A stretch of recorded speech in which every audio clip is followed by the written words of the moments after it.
Next on Worcester News tonight, the Senate reveals its health care bill. Tonight, strong words from Worcester's congressman on the impacts it could have. Plus, debate on Beacon Hill on proposed changes to the state's recreational marijuana law.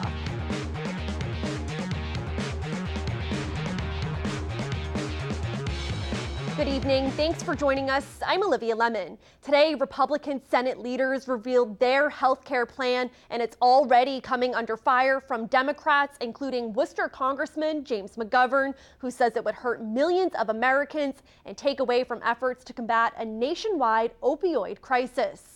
The House passed their version of the bill last month. The Senate bill, like the Affordable Care Act, keeps measures to help people pay for individual health insurance. The Senate version involves gradually making cuts to Medicaid and takes away individuals' employer mandates. It does keep coverage for pre-existing conditions, and kids remain on their parents' insurance until age 26.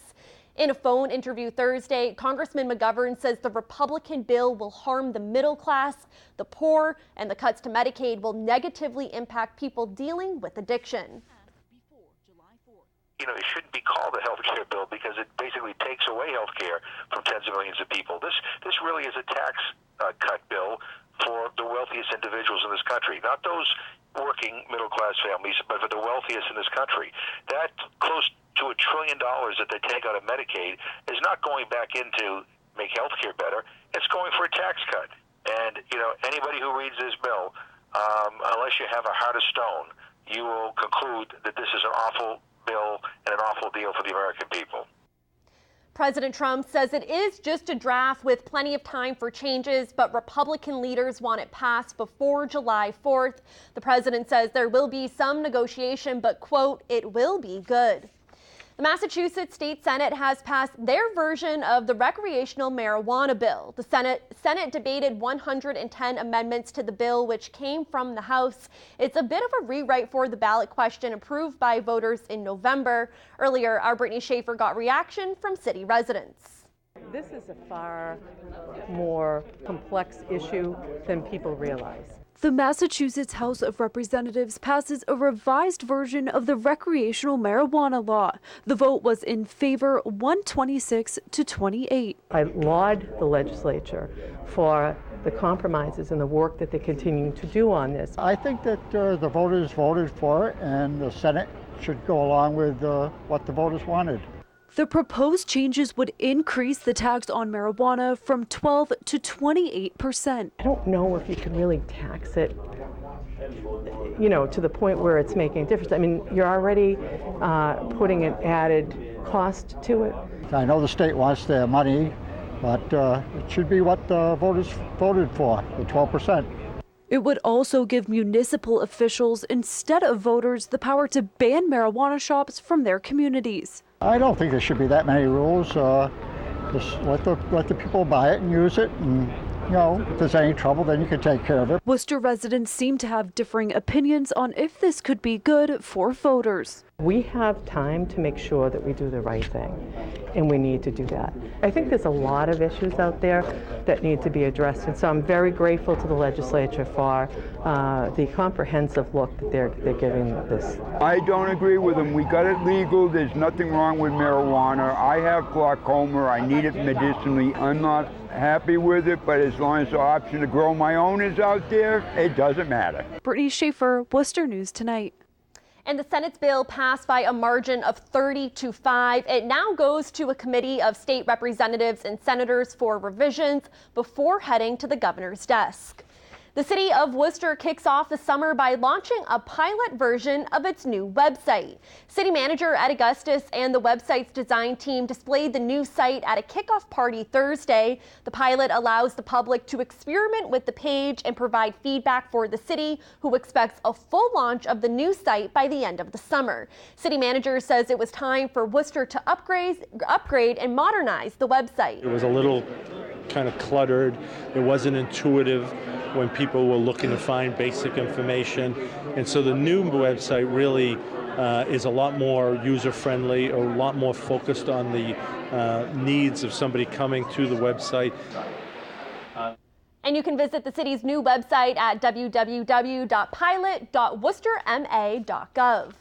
The Worcester Islamic Center hosts a special event in honor of Ramadan. The Humanity Bridge Foundation honored several local charities for their hard work and contributions to the community. This month is the holy month of Ramadan, where Muslims fast from sunrise to sunset and give more to charity. Volunteers at the event say this is a very important part of their religion. Considered just about as important as prayer in Islam. And so that is one of the key things to do, and we believe that you get extra reward for doing charity in the month of Ramadan as opposed to in the other months. So people try to do more during this month. This year, Ramadan is celebrated until the evening of June 24th. A world champion boxer will headline a parade in celebration of the Latino community in Southbridge this weekend. The free event is followed by a festival with live music, ethnic food, and activities for kids. Members of the Latino community in Southbridge say they want their voices to be heard. Although we enjoy everyone else's activities, there was really nothing that celebrated our culture and our diversity. For the first time in more than 20 years, a Hispanic parade and festival will hit the streets of Southbridge. As a group, we met and decided that we wanted to do something for our children so that they could take pride in where they came from as well. Organizer Esther Vargas says the celebration is more important now than ever. It comes months after troubling anonymous comments about the Latino community were made in a special education report for the public schools. Latinos in Southbridge for a long time have been quiet, and we kind of go about our work and our lives, and we really don't take part, which is our own fault, because we should take part in community events and be out there and go in and vote. And we wanted to just let people know that you're not alone. Vargas says since then there has been a lot of support for the community from town administrators, the police, and fire departments. She says more than $30,000 has been raised to help put together the festival. They've all given up their time. They've met with us. They've put us in the right steps, because although we had big dreams, we had very little financial standing and very little knowledge of what it took to put together a parade and festival. The day will include a 2-hour parade with more than 1,000 people marching, followed by a festival at the field across from the old Southbridge High School. Vargas says it will allow people in the community a chance to meet Latinos and learn more about their heritage. But our goal, I think, is to say, we exist, we're here, we matter. Our children deserve better than what's been given to us, and we deserve a better reputation than what we've gotten in Southbridge over the years. And world champion boxer Felix Tito Trinidad will lead the parade. He is flying in from Puerto Rico on Friday. Lawmakers from 45 states, including Massachusetts, say they are committed to abiding by the Paris climate deal. That's despite President Trump's recent decision to withdraw from the agreement. The 2016 deal is designed to combat climate change. Signers signaled their intent to meet the goals established in the agreement. The U.S., Syria, and Nicaragua are the only countries not taking part. AAA Northeast is expanding their programs, opening its first driving school in Worcester County. AAA held a ribbon-cutting ceremony to celebrate the new space in Worcester. The classroom is located within their building on Mountain Street East. Executive Vice President of AAA Northeast says with the amount of research the company does, they are the best equipped to train drivers. Focusing on younger drivers as they're learning to drive, we want to make sure they're safe on the roads, and all of us are safe as well while they're on the roads with us. So, and we're thrilled to be, we've been here in Worcester in this location for a long time, decades and decades. We're very committed to the Worcester community. We're expanding our operations here. We're thrilled. We love this location. AAA says you don't have to be a member to take the classes. They will begin in Worcester this Monday. Dozens gathered on the Worcester Common Oval this afternoon for the return of the Out to Lunch Summer Concert Series.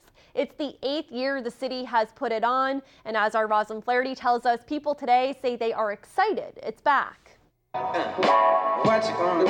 Summer has officially begun on the Worcester Common Oval. We love it. We love it. It's a beautiful day. It's a great atmosphere. The Out to Lunch Concert Series is back for its 8th year, bringing food, music, and art to downtown. Arts bring people together, and what better way than to connect people through music and activities and great food? Erin Williams is the Cultural Development Officer for the city.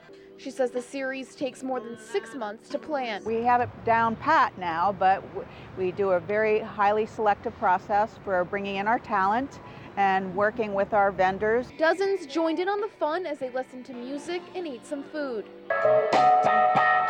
This is great. I think that the city is growing. I think that the city has got a lot of pride in itself, and I feel like there's a lot of businesses, to include myself, that want to see the city do well. It's just a great time to be outside, and it's the first day of summer for the kids, so this would be a fun day to celebrate. Laura Glenn has lived in Worcester for 10 years. She says she loves what she's seeing downtown. To see the common being used more by a variety of people is really exciting. Seeing all the new businesses pop up, it's really encouraging. Williams says the series celebrates Worcester as a creative city. When you think of cities that you like to visit, what do you think of? You think of vibrant streetscapes, you think of public art. You like to see people out and about and enjoying their life and enjoying just the experience of being in their community.